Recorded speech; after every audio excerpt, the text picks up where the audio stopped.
Така, здравейте. Здравейте! Ай, давай. Днес ще пробваме различни неща. Първо ще пробваме тези, след което ще пробваме ето това. Това е някаква вафла.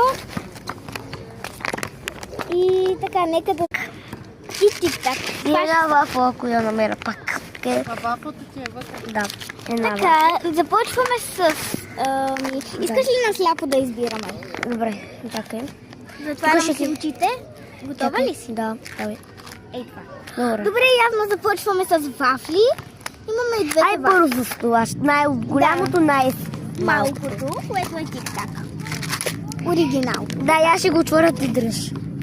Не кри. Така.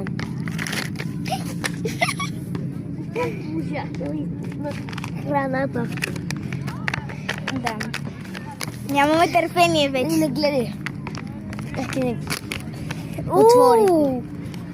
Успяхме да се преборим с мисията. Мисия невъзможна.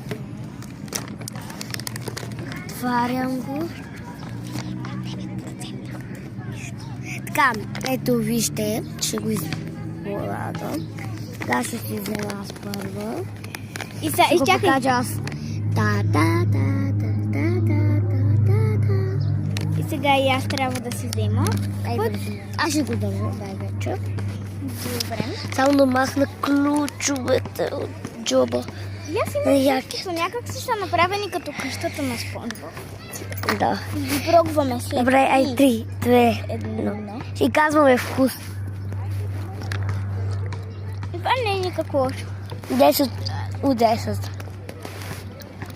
Да, мисля, че е доста добро. Готини ще. С вафла, чакайте вафлата. Ще правим... Трябва да си я разделим сега вафла. Така изглежда. Това е 10 от 10. Нали? Аз вече взех. Нищо, кажи какво е мнението ти за тик-так? Това може да се изяде. Това са оригинални, само да кажа. Мисля, че не са никак лоши. 10 от 10. Искам да ви покажа, дръж един бързо трик. Явно всички... Виж, когато нали така имате капачка да се отваряте, просто така. Той ми застава така. И е перфектно, да. И аз съм го пробвала и много ги... Добре, 3, 2, 1. Чао, хора! Чао, чао!